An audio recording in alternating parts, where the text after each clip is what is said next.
Neal and Annabelle's dinner at a movie. Good food, good drinks, good friends, and good times. Good food, good drinks, good friends, and good times. Good food, good drinks. All right, and we are live here for real this time. And this is Nasty Neal. And the Santa Lecter. This is dinner. And Aha. dinner and a coffee. Yeah, a one coffee. The one coffee. Dinner, coffee, and air. Yeah. I've got my phone in my hand. That's true. So we had a little moment. So Yeah, we went back live, on but we're not track. really live. But we're really We are live now. Yeah. And So, we saw this movie, Imaginary, which we talked a little bit about, that you didn't hear it because we weren't actually here. But we're back on track, and let me read to you the synopsis. When Jessica moves back into her childhood home with her family, her youngest stepdaughter, Alice, finds a stuffed bear named Chauncey. As Alice's behavior becomes more and more concerning, Jessica intervenes only to realize that Chauncey is much more than the stuffed toy bear she believed him to be. So, I think the little girl Alice, honestly, is very good in this movie. Yeah, She's great. Yeah. She does a lot of work. Yeah. Yeah, she's the best actor in the movie, I think. And I think the first half hour or so of this movie, I was like, I do not care at all about this. Thank you. And then this movie gets really preposterous, and I kind of love it. Really? Yeah. I can't say it's like this is a great movie, but I enjoyed myself of how much nonsense is in this movie. All right. And there's some good ideas, but there's also a lot of nonsense. Yeah. I have to say, I don't know if I liked it as much as you, but I thought it was fun. Yeah. I don't think it's terrible. Definitely not. It's not terrible. No. There's some cool stuff. Yeah. You know, I think they did a really good job with the voice. I think there's a lot of things that could have gone really, really, really wrong. Hey, Jamie. Hello, Jamie. Yeah, there's a lot of things that could have gone very off the rails, and I think there's some things on the boundary of that, like the old woman. Is much. I think I like her because I like the more preposterous stuff in the movie. So, but it is the tone of the movie is very strange because there's some like stuff that's actually like it's kind of dark. The stuff about like what the imaginary friend is. Yes. And when the girl starts talking, you know, she's talking as the bear, and like the bear's telling her what to do and maybe to hurt herself. That stuff's dark and interesting. Yeah. And then you have some really like the old woman is so silly, which I kind of loved, but they're very much opposing tones of film. Definitely. Like she's almost comic relief, but I don't think she's supposed to be. But yeah, she's a bit much. It's almost like a lot of these movies have like maybe there's one writer, but usually a lot of these have like groups of people. It's almost like some people have, you know, because everyone has like I got these goofy ideas and I've got these other ideas, and then they kind of match together and they don't necessarily fit.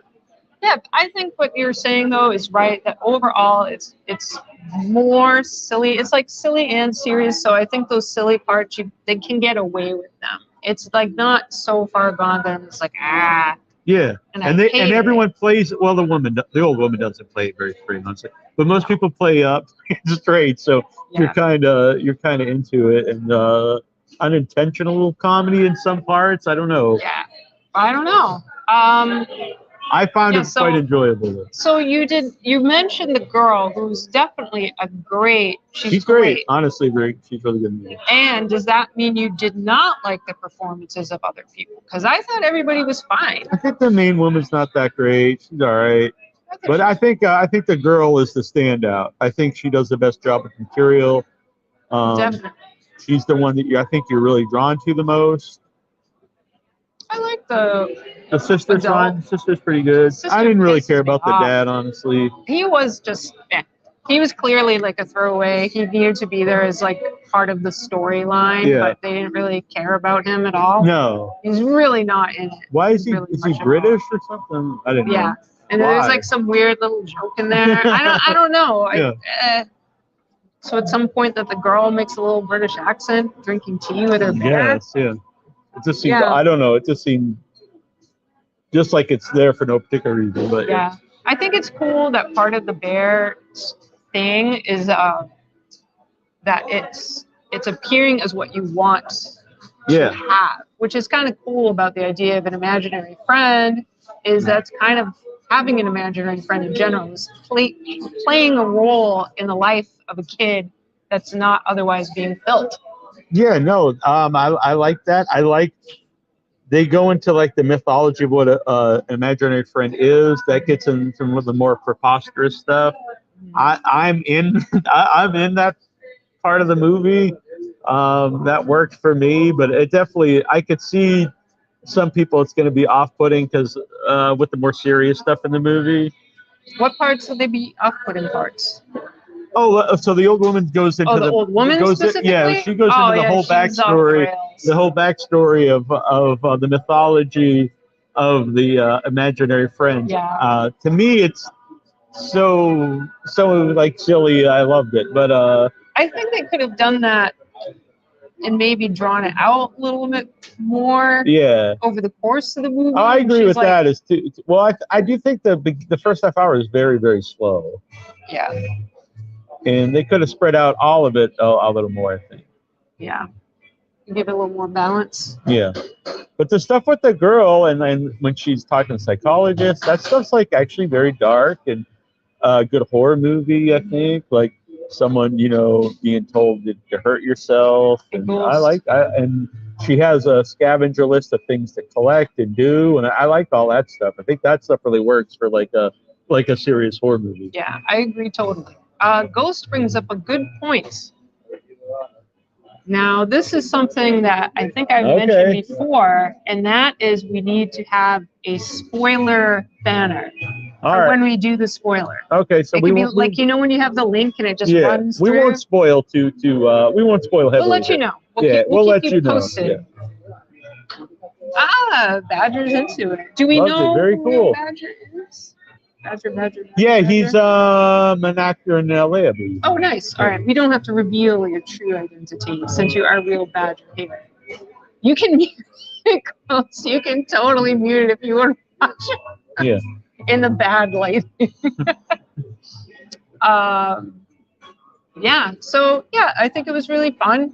It's not the tippity top, but no, it should be. But it's very enjoyable. I enjoyed myself watching it. Yeah.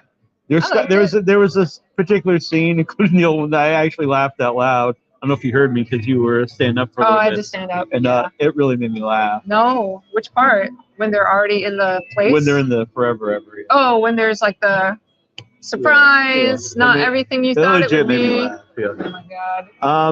When I was watching this, and I don't want to be the guy where like they should do this or whatever, but when I was watching this, it did make me think this whole idea of the movie. Yes. You could have been, or maybe it should have been, the first Winnie the Pooh horror movie, because even the Winnie the Pooh story, the original story, is about bringing these characters to life with your imagination. Mm-hmm. And so to give it the horror twist, it really could have been basically what this was, but you put in Winnie the Pooh for Chauncey, and you could have put in, Piglet and all the other characters, and it would have worked. And you could have had, instead of a little, or you could have kept the little girl, but made it the, I don't know who's the character in Winnie the Pooh. Christopher Robin. Yeah. But I'm not saying, I'm just saying I think it would have been a better fit. Yeah, for the vibe for of the other bear. movie, not for Imagine. It's definitely a different, but I get what you're saying. Like the story of Christopher Robin Winnie the Pooh is very different, but the idea of having this bear presented as like this. It would have been a better horror twist of the actual story. Yeah, and it's more psychological with some violence. Yeah. But yeah. But you really wanted so. Rosa, thanks. I just was thrown. It's okay, buddy, though. Yeah, it's good, dude. He seems like a really nice guy. It's a barista. Jeff Gold, that's right. Yeah. We played one of Jeff's films at Severland. Nice. Oh yeah, and he was at the premiere. Cool. I have a picture with him. Yeah. Mr. Jeff. Yep. Yes. Good dude. Very cool. Well, thanks for being here. Bear. Yeah. The little bear was great. Was creepy. Like we talked about this when we originally saw the poster. That you think about the Annabelle movies, and that's so lame because no person, except if you're a horror fan, Right. would buy that toy. That looks, even when it was like new Annabelle. Right. It started horrendous and it's always scary. one of the issues. It's a little different, but kind of my issue with Rob Zombie's Halloween. It's like if you saw Michael Myers in that Halloween, everyone would be terrified. Like he's this 7 foot tall dude, and it's like he can't just blend in with the original Michael Myers. Just blends in with everybody. Just a guy with a mask on. That's kind of the point. He's like, but he's not like you just don't. Giant. Yeah, like, he could just be any guy. Yeah. So this bear is great. I constantly am going to go back to the Annabelle thing. I also think there's a lot she's of awful, and this bear's so cute, and it's like when the girl first picks it up, it's like got a little weight, which I thought was a really good little detail, because most bear you just pick it up, but it had like a little bit of weight to its body, which I thought was really good. Yeah, I didn't think about that's good though, and I also like that's a big reveal. I think works in the movie, and I like. This is a weird thing to bring up, but I do like the art in the movie too, because sometimes when they have an artist in a movie, the stuff they're making is like there's no really thought into it. It's just like, but there's some thought into this, and it actually even blends in with the movie, and it looks cool. And I like the cutout and stuff. It looks like something that people would actually buy. Yeah, because the woman, I don't think this is a spoiler. She does children's stories about. I don't remember the name. It's a girl cartoon millipede, like Millie the Millipede probably. And I thought at first before you see that character, I'm like, what the What the hell? What kind of, this woman loves her bugs. It's so weird. And then there was a spider villain. And but they were cute. Oh my God, the spider! You see it right away. This is not a spoiler at all. You see this like not even a minute into the movie. I think the spider monster is, in my opinion, the most amazing evil thing. I love it. Yeah, it's great. Its like crazy eyes. I really wish you would have saw more of the monsters in the movie. Honestly, I think they all look cool. Yeah. And you see them very little, which sometimes is good, but I think the end part, I think they could have blew it up even more. I stand like in that little hall, so I'm still watching the movie. Right. Oh, right. Yeah. But no, I would have liked to. No, I meant I would have liked to see more in the movie itself. Yes. I think the movie could have used more of the monsters. Yeah. You see a little bit of them, and not a lot of screen time. True. I wonder if that has any. I mean, they must have been crazy expensive. Yeah, because they're huge. Yeah. Both of them are great looking. Yeah. And, technically, there's 3. That's true. And the third one is mean. Third one with the like eyes, like stupid eyes, and like you see like a skull in it. Oh, right. I thought you meant just kind of, there's also like just kind of bug-eyed people, which. Those are cool. Those are cool. I like them. They feel very kind of Coraline-ish, but I thought they just felt like very like a Twilight Zone, Outer Limits, like old schools, like I there's something about it. Like, I'm not saying that they lifted anything from Stephen King's It, but there is a lot of Stephen King It correlation to me. What are you gonna do? Yeah, that's fine. There's only though. so much that's you can fine, do though. in horror. You see, like kind of the deadlights, just the whole idea of it. But I'm fine with that. Yeah. I mean, a lot of things are inspired by other, even. Definitely. That's fine. And we were talking about H.P. Lovecraft works on the podcast just on Thursday. Well, yeah, I mean, King says a lot of his stuff is inspired by Lovecraft, and is it Matheson who wrote John Carpenter? Yeah, and who wrote I think it's Matheson wrote The Last Man on Earth, the Omega Man. Yeah. I Am Legend. Those are all three movies, and then but the actual name of the book is I Am Legend. Last Man on Earth. This is nothing to do with this movie, but I actually am a big, not so much I Am Legend. I like the first half I Am Legend, but I like all three versions of I Am Legend. Well, I don't love. think I saw Omega Man. I love Omega Man. It's actually probably my favorite of the three. Right? Charlton Heston, maybe not. I don't know. I do think he's presented a bad light. Maybe not. Maybe through editing, but either way, I love his sci-fi movies. The '70s Planet of the Apes, Omega Man, and maybe that's '60s Planet of the Apes, Omega Man, and Man on Earth. Vincent Price. Vincent Price, but I'm trying to think the other Charlton Heston movie. Ben-Hur? Soylent Green. Soylent Green is people. Yeah. So some great stuff. But all three of those movies are great. Vincent Price's version, in a lot of ways, is probably the closest to the book because it's vampires. Omega Man's not that close to the book, but I love it. I Am Legend, the first 45 minutes or so, I think, is very good. And then the CG. It's too bad. Kind of ruined the movie, unfortunately. Yeah, it's too bad because that was like early CG time where everything was basically the same thing. So you have like one feature and it's just multiplied a bajillion times. Like that Angelina Jolie and what's his face? Is it Brad Pitt? The one where there's zombies climbing up the building and the book is amazing, and they missed the point of the book completely in the movie. Yeah. Not a fan. World that was War one Z. of the we really hated on that. Yeah, it sucks. We had good the book's really good. Yeah. I think that's when because we never went to we went to it was a place that we didn't go back to though, I think. Yeah. It was a good place. So it was a barbecue or something? I don't know. We'll have to watch the video.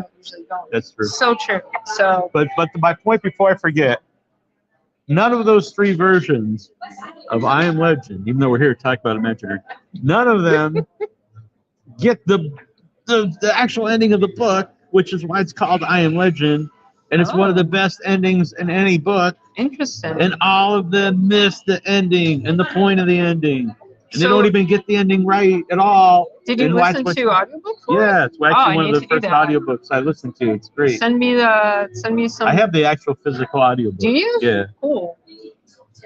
Nice. It's on tape? No, it's on CD. It's on CD. Nice. Could you send it my way? Awesome.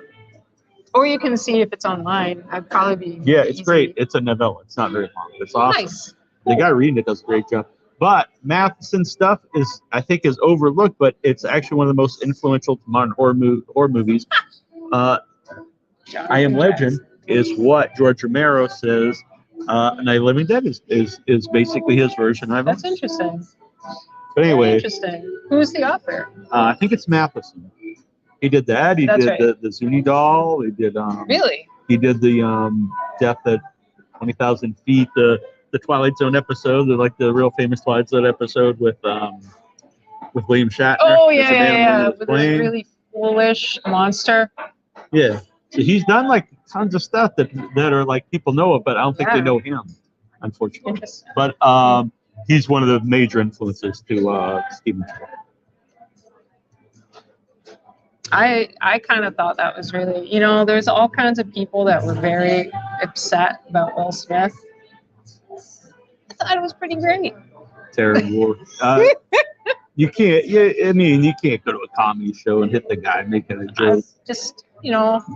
I could just enjoy violence. Really, I like him. It's hard for me to not back Will Smith, and I don't like Chris Rock. I think he's a dick. It's much funnier. Funnier than Will Smith because he's a comedian, but I don't like him. I think he's not a good person. I like him better than Will Smith. Richard Matheson. There you go. Thank you. Nice. Richard Matheson. Check him out. Really? Sweet. Cool, thank you. You should read his stuff, Richard Matheson. Everyone out there, read Richard Matheson. I need to get more reading in my world. I Am Legend, one of the best, one of the greatest horror novels, and one of the most influential. So, Imaginary. I keep wanting to call it Imaginary. Yeah. I really like the movie. Yeah. Is it perfect? No. Is it entertaining? Yes. Yes, definitely Yeah. entertaining. He's great. That little bear is great. I think he's so effective. Yeah. I can't flaw that little bear at all. No, I like it. I like it. And honestly, it's a completely different movie than I thought it was going to be. Which I thought it was going to be another killer doll movie, which that's fine. But it's a much more creative movie than I thought it was going to be. Definitely. And then there's a scene where they're in a place that's like in the movie Labyrinth. It's like an M.C. Escher labyrinth. Yeah. It's like Hellraiser 2. Yeah. It's like very surreal. Where the hell are you? Place. You see those. Is that the? I've seen like those pictures. Where it's like an optical illusion. MC Escher. Okay, where the steps are going up or down. Yeah, that was really well done. I like that. Yeah. I kind of wish they were in that whole place a little more, but I assume that also you'd have to it would yes. But there was like a like fake out too. I really like the fake out. Yeah, that worked. Yeah, I think there's a lot of stuff that has been done before, but maybe hasn't been put together in this way, and maybe it's just stuff that I don't know. I'm trying to think of some other fake outs like that because I know they're in other movies, but it was enjoyable. I think I'm talking myself more into this movie. I didn't dislike it. I thought it was fine. I liked it, but I think I'm liking it even more. Yeah, I like it. Yeah. Even the stuff that I think maybe some won't work for some people, I actually really like. So. Yeah. What do you think would not work for people? I mean, I think some of the silly stuff. So if you're really into the horror, not necessarily the horror, but the more serious horror of it, the sillier stuff may take you out of it, I think. Yeah. But then there's people who will really like that aspect of the movie and might be kind of bored of the beginning of the movie. I am kind of like tired of the teenager just being wretched bitch.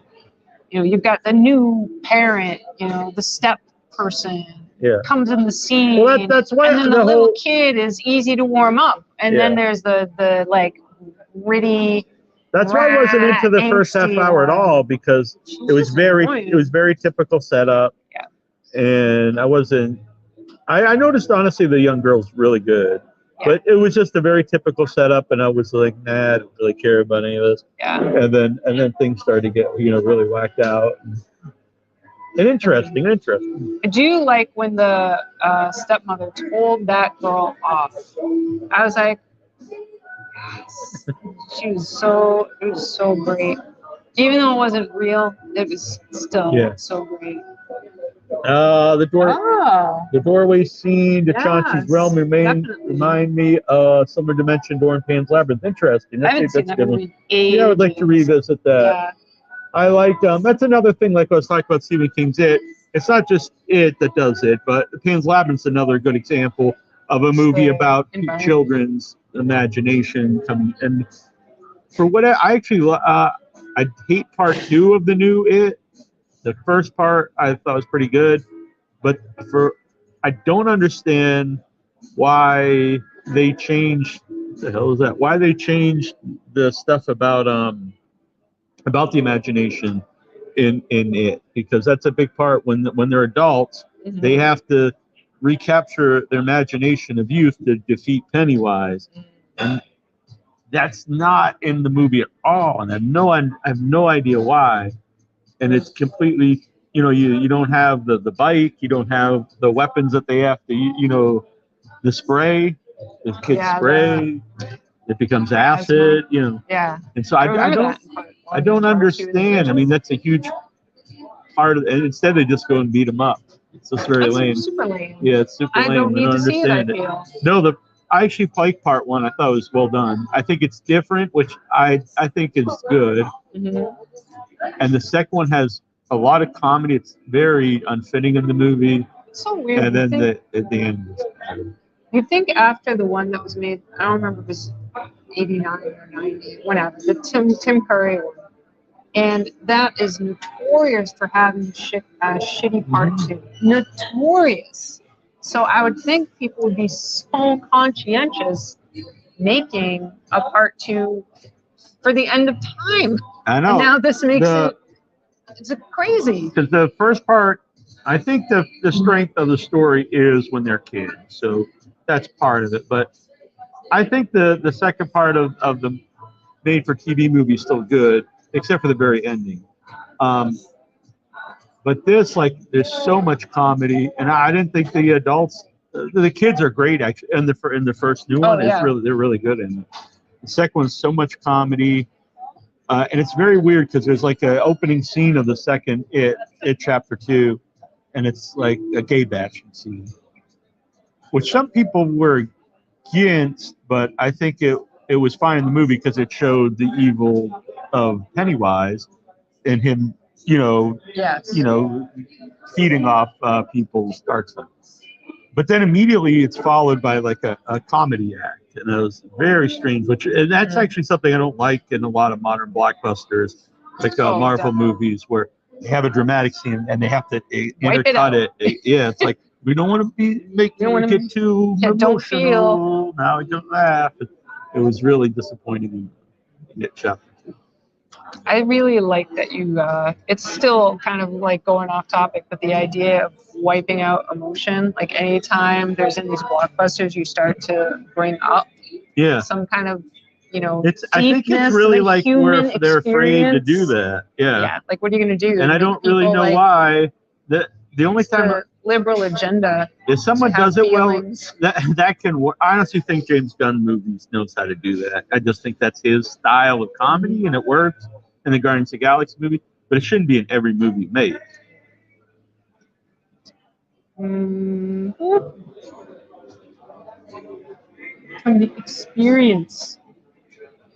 Taylor being angsty worked as her bonding with the experience worked quite. Yeah, I think the idea is just like we have seen that type of character a lot. Not that necessarily didn't make sense or work. Yeah, agree. I just don't like teens like that. I just want to slap her. And the boyfriend guy was just the goof. He was horrible. And then this girl is all about him. Like, what the fuck is wrong with you? He was trying to give you drugs. Yeah. Trying to get you drunk. Knows you're a 15-year-old. The whole, he's a scumbag. They suck. I know they're not real people, but they suck. I'm not saying the acting is bad or any of that. Yeah. As characters, I hate them. No, and there's enough characters in this. You could do a sequel. If it's a hit. Well, yeah. I mean, it kind of leaves it in a place where there could absolutely be a sequel. Very much. Yeah, I'd be into it. Yeah. So yeah, I enjoyed it a lot. It's fun. Yeah. Will it make my top list? I don't know. Probably not. I mean, of the year, if it does, it'd probably be like 13 or something. But it's an enjoyable movie. I go out and have a good time and watch it. Yeah, definitely. I think it's fun. I don't think it's something you have to see in the theater. No, but I'm not going to demand a lot of visuals, but it's not. Does not demand a theater experience. Yeah. And so I'm giving it a 3. That might seem kind of low, but it's an enjoyable, fun movie. Yeah. So we are on the same page with that because I was also going to give it a 3. It's not something I'm like, wow, there's good stuff. Yeah. But if I give anything like you don't need to watch it in the theater, then there's a little buggy do. It's in our imaginations. So 3. We should do that. We should just talk. We can't do it now because I'm giving away, but we should just talk about something being here with us on an episode and be like, what are they talking about? What are you going to do? Pretend there's another person in a chair next to us? Yeah. You can get a stuffed animal. It's a lot of thought that goes involved in this. Or we could do the opposite. We could put something here, a bear or something, and just pretend it. Off screen. No, everyone pretend we were just wondering what people are talking about when they bring it up. But we'd have to rely on them bringing it up. Is the problem. I see what you're saying. Pretend to be the last man on earth. I like that. Which one of us gets to be last? The last people. I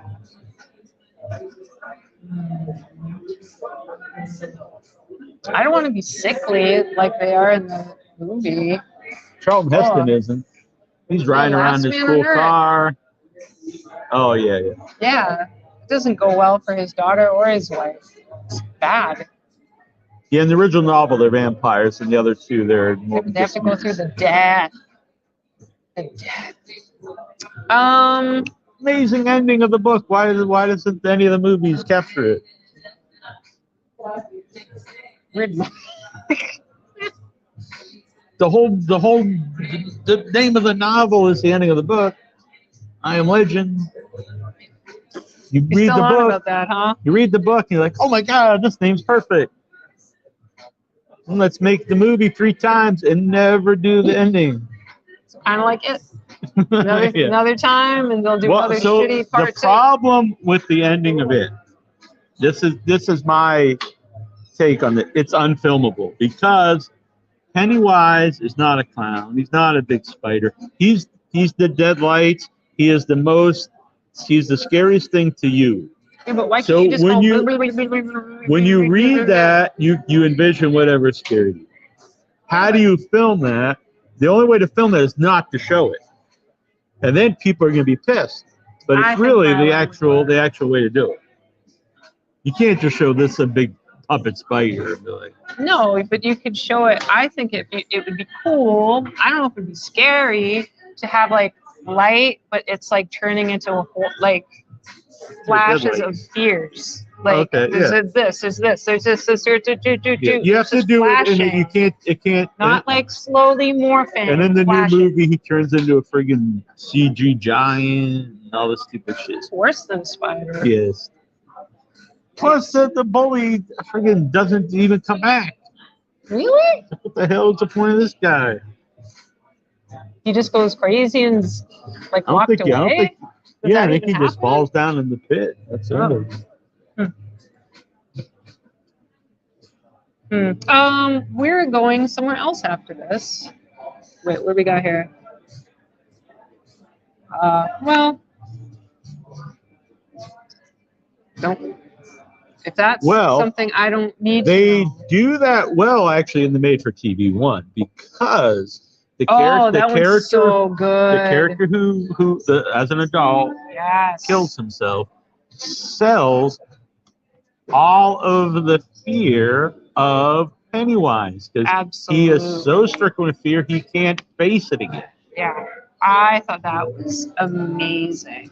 And it's scary. If you watch it again, yes, I watched that. The kid character, starts to sell that because he is the one who's captured by Pennywise. Yes. So that's why he has more fear as an adult. Makes a lot of sense. It's great. Yeah, I remember seeing that as a kid, that scene, and I was like, that was frightening to see. But in a way that, in a way that it was effective. Yeah. But to your point, Jonathan, I think that it's a different world, and I don't know if they could get away with that. Yeah, and there's also a scene you definitely can't get away with in the book. Yeah, I've heard about why it's in the book. Because Stephen King's fucked up, and he plants this weird shit in there that I know isn't necessary for the story. I also don't think the turtle stuff is filmable. I mean, maybe it is, but. Oh, see, I don't know about that stuff either. It wasn't the turtle in like one of the Gunslinger movies? Yeah, it's in a lot. It's in other stuff. Like Randall Flagg just kind of.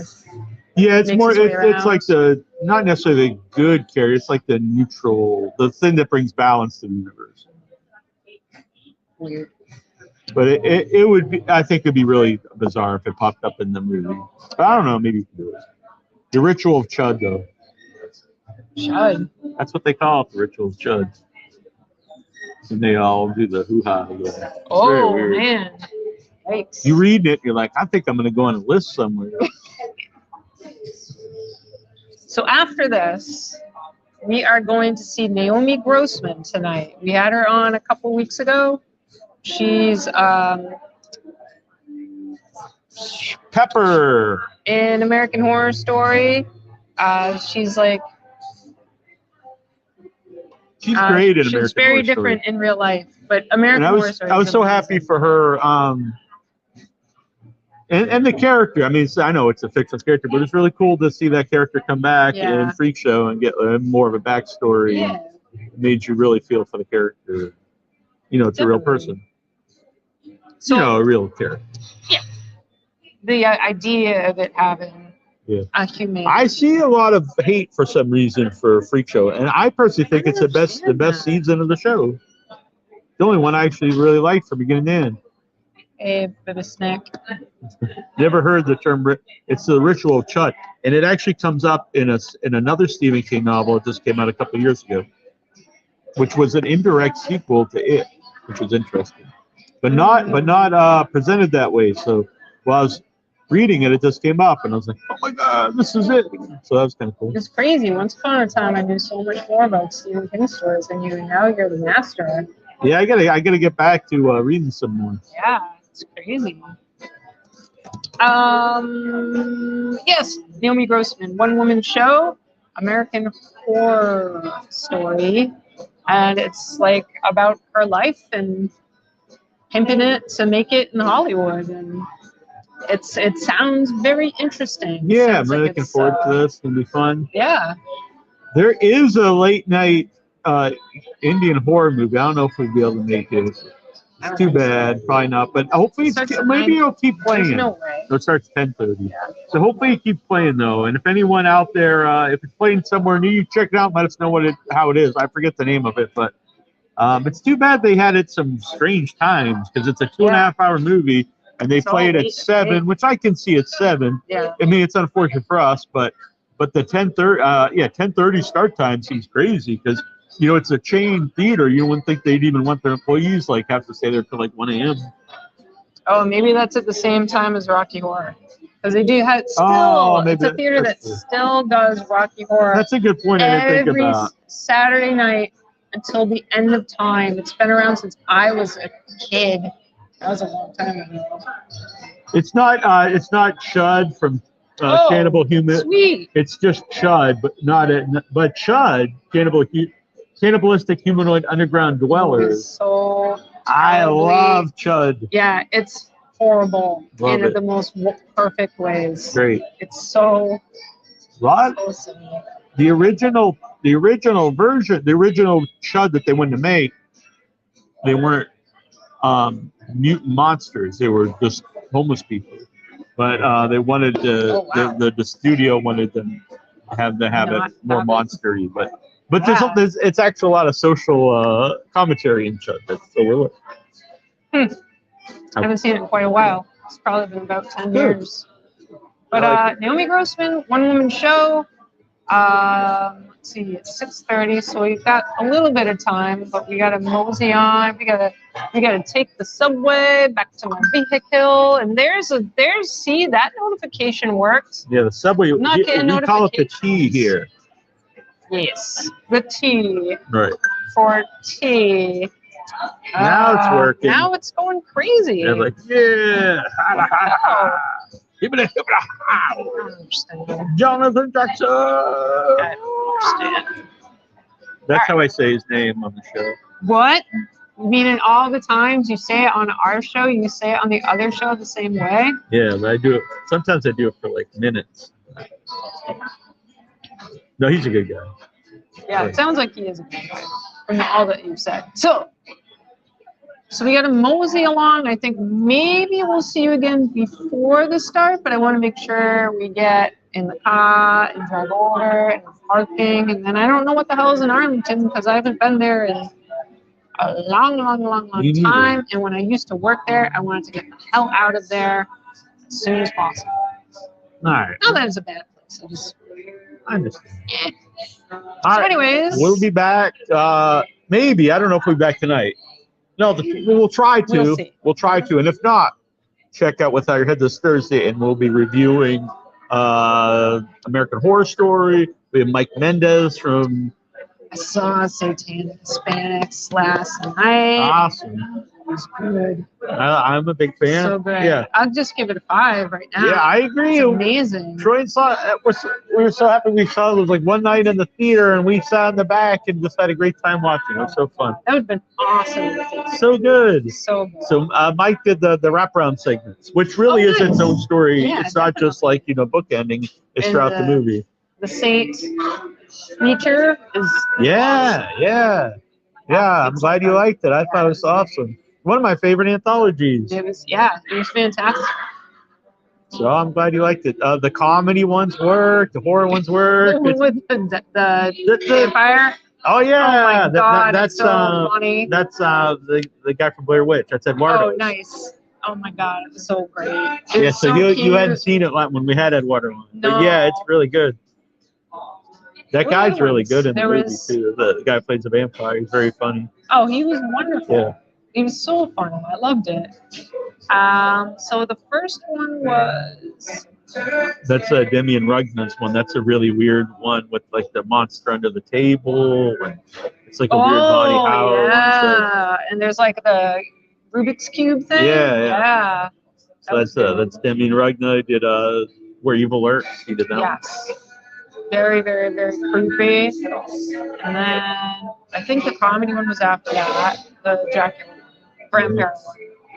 And then maybe it was the one where it's a dude you think he's getting taken by the mafia, and then that's part of the wraparound, right? Kind of, yeah. Kind of. I mean, he's not in it, but he talks about there's blood that he had, but I don't think he's actually in it. But he's got like all these little things like good luck charms. Oh yeah, no, that's part of the big wraparound story. They all are though. Oh no, you mean one with the hammer? No, not that one. There's like so you think it's the mob and wherever they are, and but the Bruja, guy tries to hide. Yeah. Okay, that's Gigi Salguero. As I was watching it, I figured it would be because there was a powerful woman in it. Yeah. It's a great. I tried to get her on for Winter of the Witches. The one who plays the Bruja. That was cool. Yeah, and then the hammer one, which oh my God, that could be its own. Almost could be their own movie, but we were laughing out loud during that one. That was insane. Yes, I love it. So they these two guys, they're trying to kill demony thing, and they go to this store that's like creepy stuff, and you get the sense from the two guys, they're like, oh, do you have the thing? And the guy's like, oh, I know what you're talking about. Now I understand. He starts telling the story. And that's a guy. One of the guys in that is the guy from Destroy All Neighbors. Nice. The main guy there. So he's been in some really cool stuff this last year. And then, so there was that one, and then they just go to the... Then it's back to the wraparound one, yeah. So yeah, I love it. So yeah. So this is gonna be fun. Mike Mendez and Jill Six, Gavar Gizion, Ghost Game, which we can't see it because it's premiering at Panic Fest, but it'll be fun to talk to. And then we'll have her back on when we get to see it. Yeah. So that'll be Thursday. Yes, every Thursday, unless said otherwise. Podcast. Yeah, and there's gonna be some interviews popping up because there's so many people wanting on, which is awesome, but there's too many to get on the live shows, but we'll figure it out. Which is amazing. Yeah, that's never it's not a bad thing. No. Yeah. And then the next week after that will be a Buff, so it's a lot of stuff happening. It's gonna be a good time. So we love everyone here hanging out with us when we do these live ones. We appreciate it. And thank you for subscribing. We've hit 5,000. I saw it earlier today. Awesome. So I've actually been keeping track of everyone who's been sharing the show. So Thursday I'm gonna pick I think I'll pick a few names, and I'm going to send out some stickers to some folks who've been sharing the show. Awesome. So you can share this, and I'll keep you in the list. But still, if you haven't subscribed yet, subscribe, give a thumbs up, and share this out to your buddies. Yeah, do all the things. We appreciate it. Yes. So until next time. This is Annabelle Lecter. This is Nasty Neal. And this is Dinner and a movie. And you know something we don't say all the time. Good drinks. This came to me the other day. We've got no food. No food. Good drink. Good drink of coffee. It was a bad time to bring this up. No food. Still good friends. Good friends and great we're times. still good. Yeah. All right. We'll be back. Thanks, guys. Bye. Bye.